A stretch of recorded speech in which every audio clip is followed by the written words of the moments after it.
सचिन आप ये बताएं कि इश्यूज लोगों के मन में क्या रहे, वो क्या सोचकर वोट डालने के लिए अपने घर से निकल रहे हैं? देखिए, ठाकरे ब्रदर्स ने इस चुनाव में मराठी अस्मिता का मुद्दा बनाया और लगातार उनका प्रचार, उनके बयान यही रहे कि मुंबई की आखिरी लड़ाई है, मुंबई मराठी मानुस की आखिरी लड़ाई है, मराठी अस्मिता की लड़ाई है। बीजेपी अगर यहाँ पर ही बीएमसी पर आ गई तो फिर मुंबई को अलग किया जाएगा, यहाँ पर जो गैर मराठी है उनका वर्चस्व बढ़ जाएगा, मराठी मानुस की अहमियत खत्म कर दी जाएगी। लेकिन हमने जो तमाम लोग यहाँ पर आए हैं, ये दादर माहिम का जो इलाका है, ये शिवसेना का और एमएनएस का दोनों का गढ़ माना जाता है। यहाँ पर दोनों के विधायक सांसद सभी यही से चुनकर आते हैं और ये बहुत उनका हार्डकोर वोट बैंक जो इलाका है। लेकिन लोगों का ये कहना है, खासतौर पर जो अपर क्लास या मिडिल क्लास जो है, उनका कहना है कि ये सब राजनीतिक बयान है।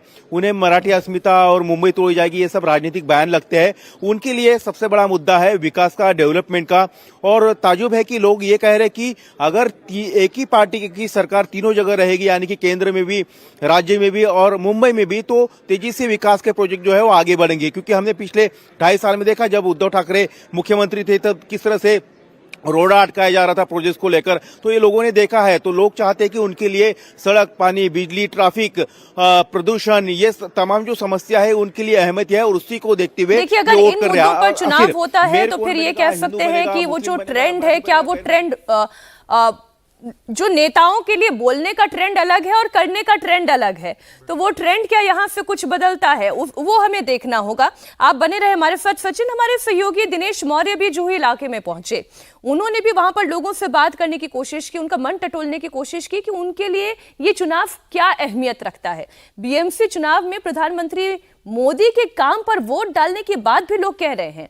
ये आपको हैरान कर सकता है, क्योंकि ये कोई नेशनल इलेक्शंस तो है नहीं, ये जनरल इलेक्शंस नहीं है, ये बीएमसी का इलेक्शन है। लेकिन जब वो लोग ये कहते हैं कि ट्रिपल इंजन की सरकार उन्हें चाहिए, विकास भी ट्रिपल स्पीड से चाहिए, तो इसका मतलब क्या होता है? आप देखें हमारे सहयोगी दिनेश मौर्य की एक रिपोर्ट। मुंबई का विकास करेंगे, मुंबई की डेवलपमेंट करेंगे। जो आज इंफ्रास्ट्रक्चर की रिक्वायरमेंट है, आज ट्रैफिक की इतनी हालत ख़राब रहती है, कोस्टल रोड बनने से ही ट्रैफिक का ये सुधार हो सकता है। क्या इस हमेशा से जो 25 साल से जो सत्ता चली आ रही है वो बनी रहेगी, इस बार बदलाव होगा? नहीं, बनी रहने का सवाल ही पैदा नहीं होता। सरकार, ये सत्ता तो परिवर्तन से ही मुंबई का विकास संभव है। ये विकास की परिवर्तन की बात कर, आप मुझे बताइए, आप मतदान करके आए हैं। बराबर बोल रहे हैं, परिवर्तन होगा। क्यों आपको लग रहा है? अच्छा काम करेगी बीजेपी, इसके लिए लग रहा है। अच्छा, बीजेपी लग रहा है आपको? लग रहा है। तो यहाँ पे देखिए, केंद्र में उनकी सत्ता है, साफ सफाई बढ़िया होएगा, बीजेपी आएगी, बढ़िया नीट एंड क्लीन रहेगा बॉम्बे। लेकिन ठाकरे कह रहे थे अगर बीजेपी आ गई तो मुंबई को कट जाएगी, मुंबई चली जाएगी गुजरात। ऐसा कुछ नहीं है, ठाकरे अपने हिसाब से बोलता है, बीजेपी अपने हिसाब से बोलती है। सब अच्छे ही है, पर बीजेपी अच्छा है अभी। अच्छा, कुल मिला के आप बताइए, आप क्या चाहते हैं? वो बीजेपी आना चाहिए। क्यों? कुल मिला के वही मतलब अभी तक जितना भी कर रहे हैं वही सबसे अच्छा काम कर रहे हैं। अच्छा, बाकी दल अब ठीक है, सब अपना अपना हिसाब से कर रहे हैं।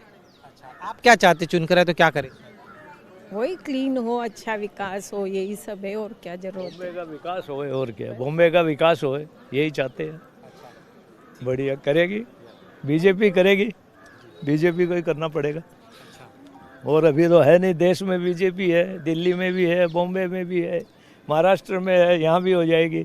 तो विकास होएगा जोर में। अच्छा, हाँ मैम, आप मतदान कराए? नहीं किया, क्योंकि हमारा नाम ही नहीं मिलता है। अभी नाम खोजने के लिए 5th रोड पे जाना पड़ेगा। तो देखिए, ये जो हिसाब की बात थी ना कि ठाकरे अपने हिसाब से बोलते हैं, पवार अपने हिसाब से बोलते हैं, बीजेपी अपने हिसाब से बोलते हैं, लेकिन जनता का हिसाब अपना हिसाब होता है। वो पूरा हिसाब देखते हुए फिर चाहे वो ट्रिपल इंजन की सरकार की बात कर रहे हो, या फिर जो एक महिला कह रही थी कि अभी उनका वोटर लिस्ट में उनको नाम ही नहीं मिल रहा है, या फिर उनका हिसाब हो। लेकिन बात यह है कि ये जो गठबंधनों का भी जो हिसाब किताब हुआ, उसने भी लोगों को बड़ा कंफ्यूज किया। अब पवार ब्रदर्स की ही हम बात, चाचा भतीजे की हम बात कर लें, पिंपरी चिंचवाड़ में वो इकट्ठे हो गए, लेकिन यहाँ मुंबई में वो अलग अलग है। देखिए मीनाक्षी, जनता वोटर जो है बहुत समझदार है, उससे समझ में आ जाता है कि जब अस्तित्व की लड़ाई होती है, जब बिल्कुल हाशिए पे आ जाते हैं तो मिल जाते हैं। राज ठाकरे ने क्या क्या बातें नहीं की उद्धव ठाकरे ने क्या नहीं कहा, और इसी तरीके से अजीत पवार का तो बहुत बड़ा पूरा एक इलेक्शन हुआ था, बारामती का इलेक्शन हुआ था, चाचा भतीजे का, उनकी पत्नी वहां से चुनाव लड़ी थी। तो इस सब का मुझे लगता है बहुत ज्यादा इंपॉर्टेंस नहीं